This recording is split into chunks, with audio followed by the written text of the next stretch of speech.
Saya Intinya pengen kita mengomentari ini nih, siapa Ahmad tadi tuh, bagaimana kalau ada santri tidak beradab kepada gurunya? Kira-kira konsekuensinya apa?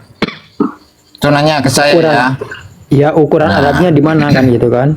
ya, Diceritakan ukuran beradabnya ukuran. gimana? Cuman saya sudah bisa membaca itu Ya. arahnya Tapi gini Gus kemana. Ajis, biar saya aja yang menegaskan Gus Ajis begini. Kalaulah berbeda pendapat dengan sang guru itu adalah su'ul adab, maka saya katakan Imam Syafi'i sangat su'ul adab kepada guru. Siapa Imam? Tentu Imam Syafi'i sangat berbeda. Berbeda pandangan sangat. Oh, beda pandangan itu bukan beda pandangan yang kecil. Gurunya buat madhab Imam Syafi'i ini su'ul adab banget, malah buat madhab baru. Ini orang Kalau tarik, ukurannya Ustaz, jadi berbeda wajar aja. pemahaman Biar dia ndak bisa emang PA dia itu. dianggap suatu suul adab gitu. Itu bukan enggak fair ya. Enggak ilmiah lah gitu kan. Artinya yang berkata itu orang yang tidak mengerti tentang ilmu. Ya wajar sajalah. Gitu. Lanjutkan pembahasan. menanggapi Bang Ahmad barusan, kalau menurut perspektif saya, kalau S1 sama profesor kelasnya jauh. S1 langsung komentari profesor itu ya gimana gitu. Secara Misal adab kami ya. ini. Anggaplah santrinya udah alim S1, tapi yang dikomentari seorang profesor, itu kalau kata saya kurang beretika gitu. Kecuali gelarnya Kalau sama-sama salah ya tetap profesor. salah meskipun profesor. Betul, betul. Asalkan bisa menyajikan data yang lebih kuat. Oke, monggo. Jadi gini Gus Romi ya, Gus Dur itu banyak dipahami, Gus Dur itu melawan para ulama-ulama terdahulu dari sisi konteks yang garlepan pada saat itu. Maka bawalah suatu redaksi hujah dengan al-muhafadu ala qadimi soleh wal ahdu bil jadid aslah. Itulah yang menjadi pionir di kalangan Nahdlatul Ulama, sudah ada sandarannya. Gini aja dah. Gini aja dah, saya tambahin dah. Imam Al-Faqih Al-Muqaddam Muhammad bin Ali Ba'alawi memiliki guru namanya Imam Qudamah, betul Mas Ajis? Abu Qudamah, Ibnu Qudamah Al-Maqdisi. Ibnu Qudamah. Ya, Ibnu Qudamah Nah, Ibnu Al-Maqdisi. Qudamah belajar kepada Syekh Abdul Qadir Al-Jailani.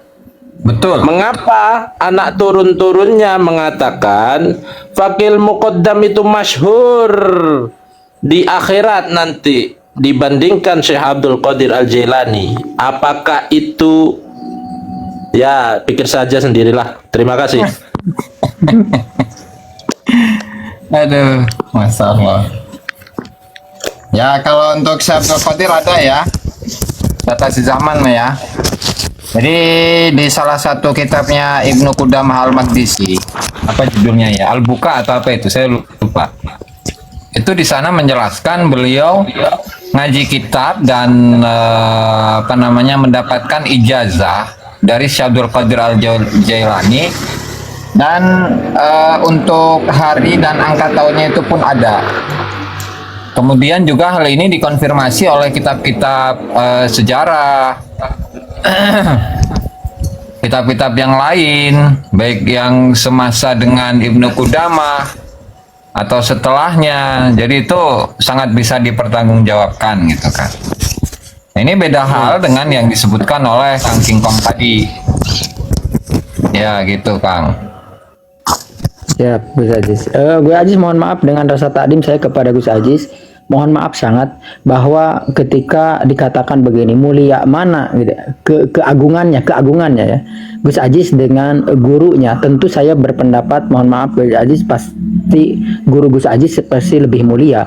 Tapi kalau ranah konteks kealiman, aliman di sini maksudnya itu keilmuan dalam suatu pan tertentu, misalnya dalam kajian nasab, maka saya katakan Gus Ajis lah lebih alim. Karena apa? Karena Gus Ajis lebih mengetahui data daripada, ya mohon maaf, beberapa habaib yang mungkin belum mempunyai data sebanyak yang dihimpun oleh daripada Gus Ajis. Ini sesuatu yang wajar, bukan berarti membenturkan atau apa, karena secara global Ya seperti itu memang konteksnya. Tidak sedikit, tidak jarang seorang profesor yang punya murid seorang yang S1, tapi kemudian si S1 ini justru dia punya penemuan penelitian yang luar biasa mengalahkan si profesor itu sendiri. Itu banyak kasus itu kan. Seperti misalnya si Albert Einstein yang mengalahkan gurunya. Padahal Albert ini dipahami pada saat itu SD saja susah untuk lolos beliau itu.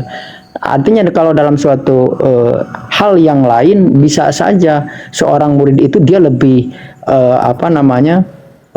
melebihi daripada gurunya dalam konteks kemampuan dalam mencerna atau berpikir atau apa. Tapi kalau derajat kemuliaan, karena bagaimanapun yang namanya orang tua, namanya guru, itu tetap tidak akan bisa terkalahkan kan gitu. Ya kalau nganggap saya orang yang alim ya salah. Saya bukan orang alim, saya orang bodoh. Salah itu nganggap saya orang alim itu. Itu Kang Faku ya.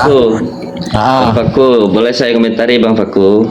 Siap. Kalau seorang santri saya lah kayak gitu ya. Santri saya itu keluar di luar menyatakan itu lebih alim. Saya belum paham kecuali sudah konfirmasi ke kita orang. Ternyata santri saya lebih alim. Wah, Masya Allah, lebih alim dari saya. Itu kita akui. Kalau belum muhawarah, belum diskusi dengan gurunya, terus dinyatakan lebih alim dengan gurunya, itu menurut saya kurang elok. Seharusnya diskusi dulu dengan gurunya kalah, itu baru lebih alim dari gurunya. Begini, Itu Gus Romi, barusan ya, siap Gus Romi. Baru itu perspektif saya, perspektif teman-teman semua, itu perspektif kami. Barusan dikonfirmasi daripada Gus Aji sendiri, beliau Masya Allah luar biasa. Jangan seperti itu kepada saya bukan siapa-siapa. Nah, ini kan luar biasa gitu kan. Ini ada pengakuan dari Gus Aziz, ketawaduannya beliau tetap konsisten, saya ini bukan siapa-siapa. Ini menunjukkan bahwa Gus Aziz ini sudah ma'alim, beliau seorang yang tawadu juga. Ya kecuali kalau misalnya dari mana saya menyebutkan Gus Aziz ini alim, ya dari Gus Aziz sendiri. Orang Gus Aziz menyebutkan guru saya itu nggak ada apa-apa, orang saya yang lebih tahu kok. Nah kalau seperti itu mungkin oke, komentarnya seperti itu. Tapi kan barusan dikonfirmasi Gus Aziz tetap beliau itu tidak menyepakati apa yang saya pujikan kepadanya itu. Wah jangan seperti itu, saya itu nggak seperti itu. Ini luar biasa, Masya Allah. Jadi begini teman-teman, bagi saya teman-teman, justru Gus Aziz ini membanggakan Al-Ahqab itu sendiri, sehingga akan dipandang Al-Ahqab ini sesuatu yang bisa menelurkan orang-orang seperti Gus Aziz yang Masya Allah objektivitasnya dalam membangun suatu akademik keilmuan. Jadi begini teman-teman, ilmu itu adalah kebebasan dan ilmu itu tidak boleh dikerangkeng. Karena ketika ilmu itu dikerangkeng, dia tidak akan mengalami kemajuan. Misalnya nih, kamu jangan begitu karena nasab kamu lebih rendah dari saya, maka ilmu itu tidak akan maju ketika dikerangkeng seperti itu. Makanya ilmu itu adalah sebuah kebebasan yang tidak boleh dikerangkeng oleh apapun. Ketika ilmu itu dikerangkeng, maka kemajuan itu tidak akan berkembang dari ilmu tersebut. Bahkan Nabi SAW pun, Nabi Muhammad SAW, kalau secara konteks saya sederhananya gitu ya, sangat kagum. Sebenarnya Sayyidina Ali ini ya ini udah hampir sederajat sama saya sebetulnya Ali ini. Cuma sayangnya Nabi terakhir itu adalah saya. Tapi kemudian kalaulah Allah menentukan bahwa akan ada Nabi lagi setelahku, maka Ali lah yang lebih pantas sesungguhnya sebagai Nabi itu. Artinya betul. itu bahwa bisa saja seseorang murid itu atau seorang umat itu melebihi daripada, tapi kalau konteks Nabi itu tadi karena sudah dibatasi khatamun nabiyyin, maka gugurlah. Nah di sini poinnya itu intinya bahwa tidak, kan ada istilah juga waladun sabik gitu kan, sering kita dengar itu waladun sabik. Itu tuh tuntutan agama itu memang harus ada waladun sabik, itu perintah itu kan. Boleh saya bertanya secara ke Gus Aziz sebagai seorang yang pakar ilmu nasab ya. Gus Aziz, kalau boleh tahu, kalau pakar ahli nasab. Ya karena oke. Saya mau tanya ke antum, kalau boleh jujur nih, antum dari ilmu nasab dengan Al Habib Ali Al Masyhur lebih alim siapa? Jujur aja, jujur aja. Monggo dijawab. Gimana saya bisa mengukur sementara saya melihat beliau membahas ilmu nasab aja belum pernah. Saya udah pernah Gus Ajis, saya udah pernah Gus Ajis, saya udah pernah mendengar yang dimaksudkan itu, dan beliau itu lagi-lagi punya manuskrip itu tidak lebih daripada yang disajikan oleh Asyakron. Kalaulah itu ukurannya, maka mohon maaf kalau perspektif saya ya tetap data yang dihimpun daripada beliau itu sungguh di bawah daripada data yang dibawa oleh Kiai Haji Imad. Seperti itu. Oke, ini Gus Aziz belum pernah diskusi sama Al Habib Ali Masyhur, belum pernah ngelihat. Andaikan diskusi itu betapa indahnya, begitu. Iya Terima betul. kasih, Gus Nah Aziz. harusnya Robito Alawiyah itu yang langsung bertanya ke beliau mengkonfirmasikan. Jadi bukan ke saya itu. Robitoh Alawiyah, Robitoh Alawiyah itu sudah mengikuti Al Habib Ali Masyhur. Yang mempertanyakan itu antum bertanya ke Al Habib Ali Al Masyhur. Beliau seorang nasabah, pakar nasab, dan manuskrip sangat banyak di beliau. Sebagaimana saya orang Madura mau mengomentari nasabnya Sunan Gunung Jati, saya nggak tahu kenapa Gunung Jati apa punya manuskrip? Enggak lah, nggak punya manuskrip. Tapi faktanya ada di sana. Setelah saya konfirmasi tanya-tanya ke sana, ada lengkap. Nah, sama juga kita di Madura atau di Indonesia komentari di sana, padahal kita belum pernah bertanya. Coba tanya ke sana, pasti ketemu manuskrip. Terima kasih. Habib Alwi Al Masyhur itu pinter sejarah, tapi bikin fitnah tentang tokoh Banten Tunggu, komunis. stop. Kang Bukan, Kingkong. Ini beda. beda orang. Oh, beda orang. Mohon maaf, Ini saya namanya- cabut ucapan saya. Afwan, Beda afwan. orang. Ya harusnya kan Robito Alawiyah kalau memang misalkan ada jawaban dari beliau ya dipublis supaya menyudahi polemik nasab ini. Gitu kan, yang lebih berhak itu kan dari keluarganya sendiri. Kan masih keluarga beliau kan, keluarga Robito Alawiyah kan.